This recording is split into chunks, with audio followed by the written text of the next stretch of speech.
Укытусы ватаныбыздың киләсәген тәрбияләгән ил горурлыгы һәм таянысы. Мәгариф өлкәһендә нинди генә үзгәрештәр булмаһын, укытусы һәр вакыт үз эшенең остаһы булып кала. Һаумыгыз, эфирда интервью, студиялы Гүзәл Мөхәммәтьянова. Программабыздың кунагы Смарт 2 республика полилингваль күп профильле гимназияның башкорт теле һәм әдәбияты укытучысы Ләйсән Сафиуллина. Ләйсән Рәисовна, һаумыгыз. Хәерле көн. Беренчедән, һезне һөнәри байрамыгыз менән ысын күңелдән котлайбыз. Авыр һәм яуаплы эшегездә уңышлар теләйбез. Рәхмәт. Ләйсән Рәисовна, укытучы һөнәрен хайлау баласак хыялы инеме? Әйе, укытучы булу ул минең баласак хыялы ине. Хәтеремдә курсакларымда тедеп дәресләр бирәвем. Артабан инде үсә төшкәс, хикәя, романдар укый башлагас, капыл язучы булам килеп китте. Мәктәптә инде сәхнәләштерүләр башланган, спектакльләр уйнай башлаганда актерлыкка укыйм дигән теләк уянды. Югары классларга килеп җиткәс инде юк, мин режиссер булам дигән уй туды. Һәм бына мин бүген укытучы. Бөтә баласак хыялларым тормышка ашты. Мин ашы бер һөнәрдә, бөтә һөнәрләрдә берләштердем. Бүген үзем дәресләремдә язам, иҗат итәм, дәресләремдә актёрмын һәм шулай ук үз дәресләремдән режиссеры.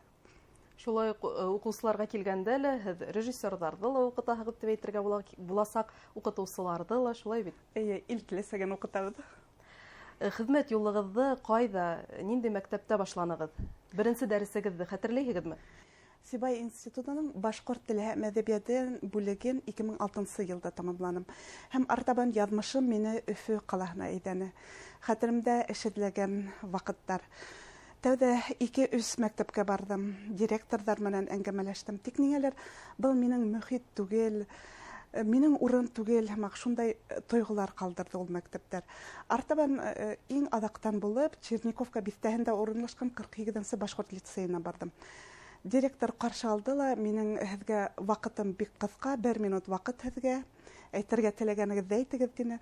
Һәм мин әйтәм, минең һауда йөзгән балыктай үз мөхитемдә рухташтар менән эшләгем килә дип әйттем. Директор елмаеп, димәк, һез үз урыныгызга килгәнегез дип әйтте. Ысынлап та ул тәүге эш елдарын хагынып, хәтергә алам, сөнки эш башлаган осырда кеше янында көсле остазларның булуы мөһим. Тап шундай остазлар тура килде. Орджоникидзе районының туган телдәр бүлеге методисы Зөлхиза Рәхимиян кызының талап санлыгы хокландырды. Шулай ук Айгөл Иршат кызының иҗади карашлы, шундай дәртле булуы охшаны. Һәм без уның нинди генә матур кисәләр оештырмай идек. Шул вакытта көсле практик җәһәттән башкорт теленең бар нескәлекләрен белгән Әлфия Рәмил кызы янымда булды. Тапына ошондай көсле укытучылар менән мин тормыш эш юлымда башланым һәм улар мине белемлелеккә, иҗади үсешкә, талапсанлыкка өйрәтте. Бүгенге көндә мин уларга рәхмәтлемен. Бuna дәресләргә килгәндә кызыклы һәм үзенчәлекле дәресләрне үткәрү өчен нинди ысуллар кулланаһыгыз? Төрле милләттәр йыелган, төрле милләт балалары йыелган классларда башкорт телен укытуның уңышлы ысулын һәрбер укытучы үзенчә хайлай. Әлбәттә, бuna башкорт телен укытканда, телде өйрәткәндә иң беренче мөхит кирәк. Чөнки мөхиттә бала телде яхшырак, һәйбәтрәк үзләштерә. Һәм икенче шарт иһә ул мотив. Мотив ул телде өйрәтүче төп көч дип әйтер идем. Мин үзем полилингваль мәктәптә эшләйм. Бында шәхес тәрбияләү телдәр аша тормышка ашырыла. Телдәр аша шәхес тәрбияләйбез. Полилингваль мәктәптә башкорт, рус, инглиз, француз, немец телдәре өйрәнелә. Шулай ук билингваль дәресләребез дә бар. Был телдәр белгән күп илдәр гизгән дип әйтәләр. Безнең полилингваль мәктәптә 100% башкорт дәүләт теле өйрәнәләр һәм 15% туган башкорт телен өйрәнәләр. Без башкорт телен уңышлы укытуның ысулдарын тапканбыз, юлдарын булдырганбыз. Төрле сараларда һәр сак әүдем катнашабыз. Укучыларыбыз олимпиадаларда, төрле республика бәйгеләрендә Һаума әкият, Әүҙем ҡатнашалар. Урал батыр конкурстарында әүҙем ҡатнашалар. Һәр саҡ еңеүҙәр яулайҙар. Бына был инде беҙ уңышлы эшләйбеҙ тигән, был инде беҙҙең уңышлы эшләүебеҙҙе күрһәтәлер дип уйлайым. Һеҙ башҡорт теле һәм әҙәбиәте йыл уҡытыусыһы 2022 төбәк-ара конкурс лауреаты. Был эшегеҙҙә ниндәй стимул бирҙе? Уҡытыусыға һәр саҡ конкурстарҙа ҡатнашып тороу кәрәк. Сөнки был уның рухи үҫеше өсөн мөһим. Әлбиттә, конкурстарҙа ҡатнашҡанда бик күп ваҡыт китә, бик күп көс, энергия сарыф ителә, әммә һин рухи яҡтан тулышаһың, рухи үҫеш алаһың. 2022 йылда башҡорт теле һәм әҙәбиәт йыл уҡытыусыһы төбәк-ара конкурсында лауреаты булдым. Аҙаҡ инде Мәскәүҙә бөтә Рәсәй туған телдәр уҡытыусылары конкурсында шулай уҡ беренсе урын яуланым.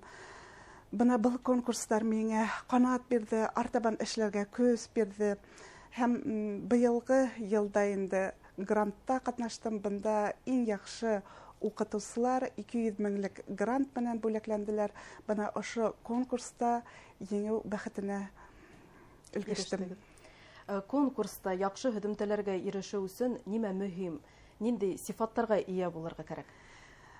Әлбиттә, иң тәүҙә конкурсҡа сыҡҡанда шуны ла иҫтә тотоу кәрәк. Кейеменә ҡарап ҡаршы алалар, аҡылына ҡарап оҙаталар.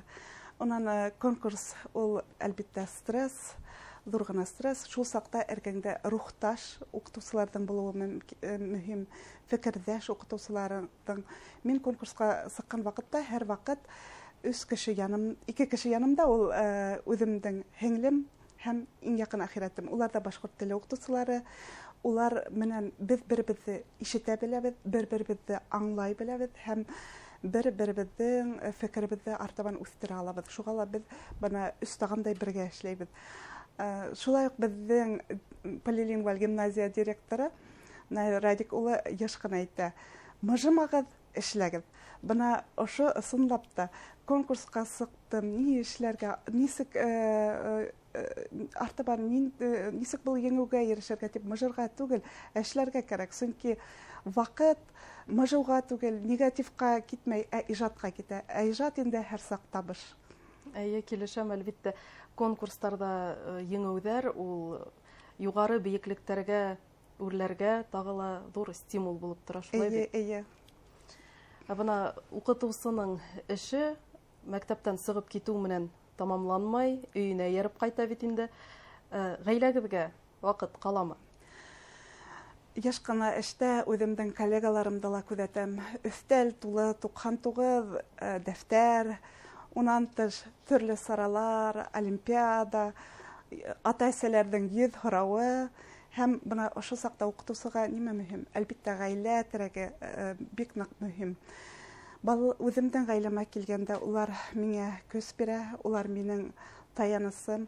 Балаларым үҙ аллы булып үҫтеләр, үҙ аллылар. Эштән һуңлап ҡайтҡан саҡта ла мине һәр саҡ тәмле һый көтә, өҫтәлдә йылы сәй ҡаршылай. Бына өйҙә аңлап тороусы кешеләрҙең булыуы бик мөһим. Балаларым миңә көс бирә, ҡанат ҡуя инде. Һәм ул уҡытыусы һәм уҡытыусы тормошонда алтын уртаҡлык бар микән? Был һорауға әлбиттә үҙем дә йыш ҡына яуап эҙләйем. Алтын уртаҡлыҡты табырға тырышам һәм коллегаларыма ла шулай уҡ әйтер инем. Эшегеҙ кинәнес бирһен, шул ваҡытта үҙегеҙҙең ғаиләгеҙҙе, яҡындарығыҙҙы онотмағыҙ. Һөнәрегеҙҙе юғары ҡаҙаныштарға ирешергә ярҙам иткән, терәк таяныс булған, һәр ваҡыт үҙенең ҡиммәтле кәңәштәре менән ярҙам иткән остазығыҙ бармы? Бына күп кенә еңеүҙәрем булды, Аллаға шөкөр. Был саҡта мин йыш ҡына үткәндәргә әйләнеп ҡарайым. Бына бөтә уңыштарҙың сере ул әлбиттә башҡорт теленә булған һөйөүҙә тип уйлайым. Ә был һөйөү ҡасан тыуҙы, ҡасан яралды икән? Әлбиттә ул ғаиләлә. Иң тәүге ошо башҡорт теленә һөйөүҙе, орлоҡто ул ата-әсәйем һалды күңелемә. Башҡорт мөхитендә тәрбиәләнеп, башҡорт мөхитендә телем асылып, үскән бәхетле гаилә булып бәхетле гаиләлә үстем. Артабан инде был һөюҙе укытыусыларым ныгытты.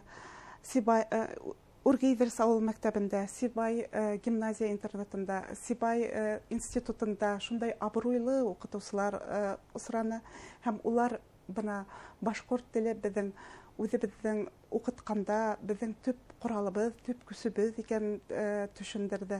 Бына улар минең иҫ китмәле остаздарым, мин уларға һоҡланамын тип тием. Артабан эш дәүерендә бик күп коллегаларым тура килде. Улар минең рухташтарым, уларҙың тәжрибәһен үҙемә һеңдерәм. Рухташтар, юлдаш булып бергә атлап киләбеҙ. Форсаттан файҙаланып, үҙемдең остаздарымды, уҡытыусыларымды уҡытыусылар көнө менән ҡотлағым килә. Уларға ныҡлы һаулыҡ, ғаилә именлеге теләйем. Йөрәктәренән дәрт, беләктәренән көс китмәһен. Ләйсән Рәйсовна, әңгәмәгеҙ өсөн рәхмәт, уңыштар һеҙгә.